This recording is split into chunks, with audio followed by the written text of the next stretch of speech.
Pessoal, o educador Matheus aqui com vocês e hoje nós estamos com a doutora Sandra, coordenadora do Museu de Paleontologia de Monte Alto, e ela vai falar pra gente um pouco de como que funciona a rotina aqui da preparação dos fósseis. Então vocês estão tendo um baita privilégio de acompanhar aí no conforto de casa como que o fóssil é preparado. Olá, pessoal, tudo bem? Obrigada, Matheus, pelo convite. A preparação de um fóssil aqui no nosso laboratório, ela é bastante diversa a forma como a gente trata esse material. Depende da rocha em que ele está preservado. Nós utilizamos vários tipos de equipamentos, né? Não temos caneta pneumática, então a nossa preparação ela é mecânica mesmo. Utilizamos vários martelos de vários tamanhos para poder trabalhar a rocha que está em volta do fóssil. No caso desse fóssil que eu estou preparando aqui, eu estou usando mais esse martelinho com esse ponteirinho aqui, que foi feito aqui mesmo por nós. Na verdade, foi pelo saudoso professor Antônio Celos. Ele fez essa ferramenta para a gente, que a gente já ensinou bastante o pessoal como que a gente consegue essas ferramentinhas aqui. E esse martelo um pouco maior eu utilizo com, deixa eu ver aqui desse lado, com esse tipo de ponteirinho, né? Então aqui a gente vai experimentando, Matheus, e vai vendo o que dá certo, né? Mas quanto tempo chega a demorar para preparar um fóssil, mais ou menos uma média aqui, que você gasta aqui no museu mesmo? Trabalhando direto, como eu estou trabalhando neste fóssil aqui, eu acredito que esse material eu consiga preparar ele em uma semana. Nossa, Tá? rápido. Mas, às vezes, a pergunta que nos fazem é por que vocês encontram fóssil tão, por exemplo, demoram tanto tempo para apresentar esse material novo que vocês estão encontrando hoje? Esse material aqui, por exemplo, foi encontrado em 2023. Nossa. Mas agora que ele veio para o porque o museu ele tem uma dinâmica muito grande no dia a dia. E a preparação de alguns fósseis requer bastante cuidado. Então, demorei um pouquinho para começar a preparar esse material. Por quê? Porque ele é bastante relevante para os nossos estudos. Que bacana. Mas depois que tira da rocha, é rapidinho para descobrir o que que é, ou precisa de mais estudos? Precisa de mais estudos. A partir do momento em que a gente retira toda a rocha que está em volta do fóssil que está aqui, aí parte para aquele estudo realmente de uma produção de um artigo científico.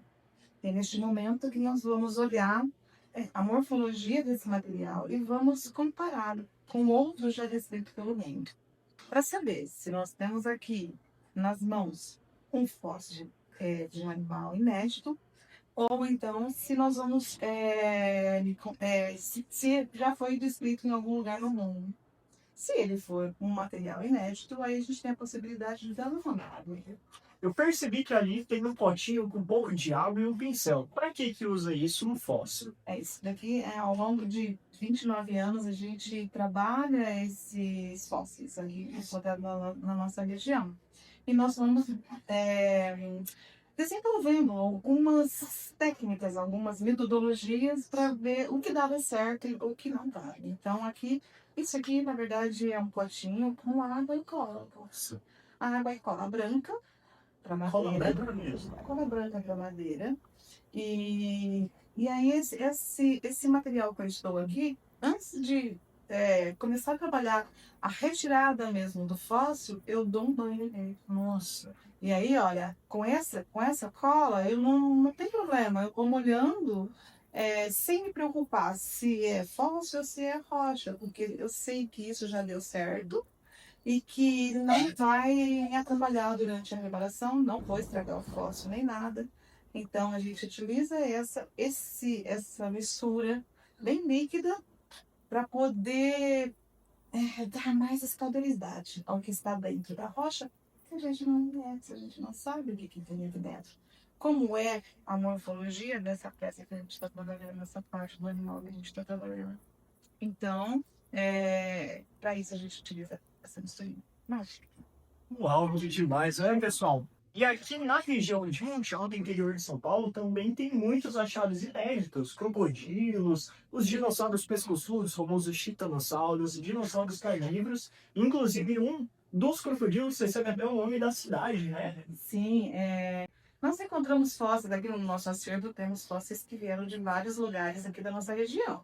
Cadinho Rodrigues, Catanduva, Taiaçu.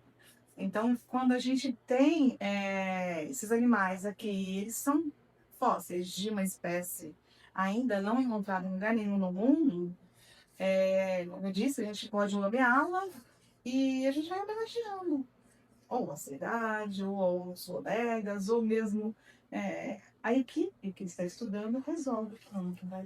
Bacana. Então, será se desse fóssil vai sair mais uma espécie inédita? Olha, É a nossa esperança. A gente sempre busca, assim, coisas novas, né? Para poder nos ajudar a compreender como era a nossa paleofauna. Quem eram os personagens dessa história de milhões de anos da de Nottingham? Quem eram esses animais? Quem são? Quais eram os animais que estavam por aqui? Então, é louco a gente pensar nisso, né, pessoal? Que a partir de um bloco de rocha que estava esquecido lá no campo, depois de descoberto, a gente pode ter tanta informação assim e saber que isso acontece com todos os fósseis são escritos. Então, todo fóssil que você vê quando você vai no museu, ele passa por um trabalho minucioso, que pode demorar algumas semanas, como a doutora Sandra falou, mas pode chegar até anos, né, dependendo da espécie. dependendo do espécie e dependendo também da rocha.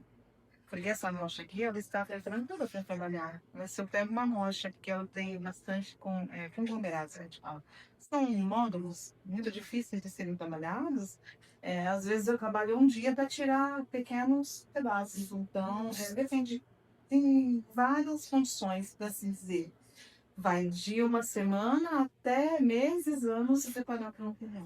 Então, o contexto geológico que é encontrado é muito importante também. É muito importante. E outra coisa que é muito importante também é a questão de tempo que se trabalha com o material na preparação.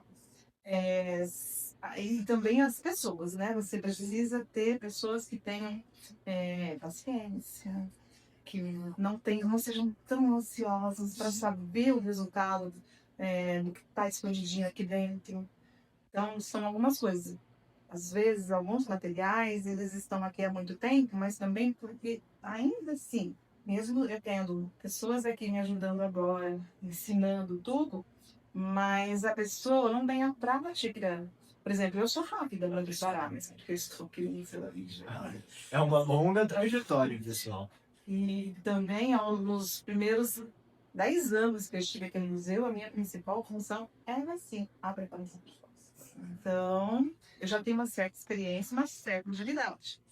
Depende da pessoa que está preparando o fóssil, depende do tempo em que ela se dedica a essa. Às vezes pode ser rápido em outros lugares, mas aqui na nossa realidade é um pouquinho demorado por causa disso. Estamos preparando o pessoal, sim, para continuar esse trabalho de preparação, mas, assim, isso leva sempre um pouco mais de tempo Leva um para ter tempo essa pra prática, né? né? Porque, pessoal, Você já teve a oportunidade de me ajudar aqui, né, Matheus? em alguns fósseis eu já tive uma oportunidade muito bacana de poder estar trabalhando ao lado da doutora Sandra na preparação de alguns espécimes que foram, olha, uma experiência muito, muito bacana. Então é realmente um trabalho minucioso de formiguinha, você vai usando as ferramentas ali de uma forma bem delicada. Às vezes você vai precisar aplicar uma força, mas não pode ser aquela coisa, vem com você e vamos acabar com isso logo porque eu quero descobrir. Você tem que respeitar o tempo que aquele material merece. Porque, inclusive, uma coisa que a própria doutora Sandra me disse é que se o fóssil ele já esperou milhões e milhões de anos ali para estar na rocha, o que são mais alguns meses até a gente terminar de prepará-lo, não é? Exatamente. E aqui o nosso objetivo é não perder fóssil. Então, durante a preparação. Por isso, toda essa calma, todo esse cuidado, esse conhecimento. Todo esse conhecimento primeiro, para depois os meninos chegarem ao ponto de pegar um fóssil como esse que eu estou trabalhando hoje. Então, paciência é É essencial. uma chave. Assim, Mas e se por algum acaso acontecer de quebrar o fóssil? Tem como consertar ele? eu costumo dizer que o fóssil, ele quebrar durante a preparação, até hoje em dia eu entendo que não é tão prejudicial assim. Por quê? O fóssil não pode esfarelar. Porque se esfarelar, você não consegue retomar esse material à sua forma, porque ele esfarelou. Mas se eu estou perto do fósforo, corre esse risco sim.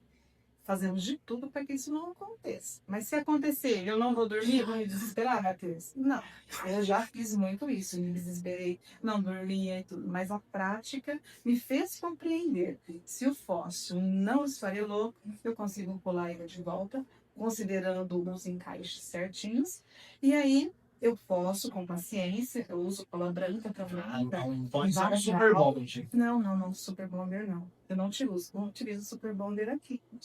Mas com muita paciência, com a cola branca, precisa ter paciência em todos os passos que você vai utilizar.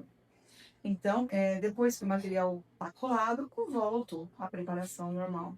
Então, hoje em dia, eu tenho essa tranquilidade. Se quebrou o fósforo, não desespere. É só você saber o que fazer e continuar o seu trabalho. Bacana. Mas pode acontecer também, de enquanto você está trabalhando, por exemplo, num fóssil de um pescoçudo, você encontrar ali um fóssil de algum outro animal associado junto com ele, alguma partezinha ali junto que não seja daquele mesmo animal. Sim, isso aconteceu já aqui em Monte Alto.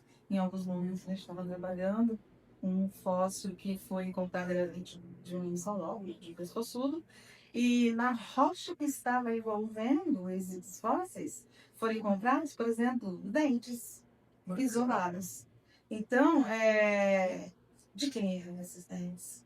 Por que eles estavam ali? Então, o preparador de fóssil, ele já começa a imaginar, né? O que será que aconteceu? Por que esses dentes estão perdidos? A gente já começa a pensar assim, olha, será que esse animal estava comendo? Porque a gente observa o tamanho do dente. E vê se ele era esterópodo, se ele era esterópodo, se ele era de um crocodilo, de um dinossauro carnívoro, de um crocodilo. E aí a gente começa, a partir do momento da preparação, já imaginar o que pode ter acontecido. Aí seria a parte da paleontologia, que é a parte que eu gosto muito. E para a gente já começa a fazer as nossas interpretações ali, durante a preparação mesmo do fóssil. Eu sou suspeita para falar.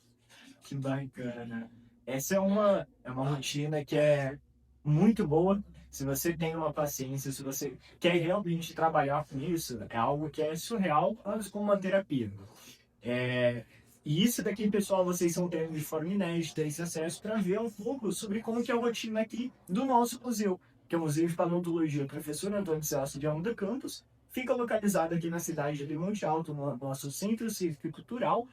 E quando vocês vierem aqui visitar, vocês vão ver diversos fósseis preparados, passaram pela mão da doutora Sandra e de outros pesquisadores, e que tem toda uma história por trás. Então, a gente faz esse convite aqui para vocês estarem vindo visitar o nosso museu, para que vocês consigam conhecer ainda mais e se aprofundar. E além disso, vocês tiverem esse gostinho de ver um pouco sobre a rotina do laboratório aí no conforto de casa, na telinha do seu celular, computador ou TV. Então, doutora Sandra, muito obrigado, viu, por essa oportunidade de mostrar pra gente. E pessoal, é isso. Até uma próxima. Falou, valeu.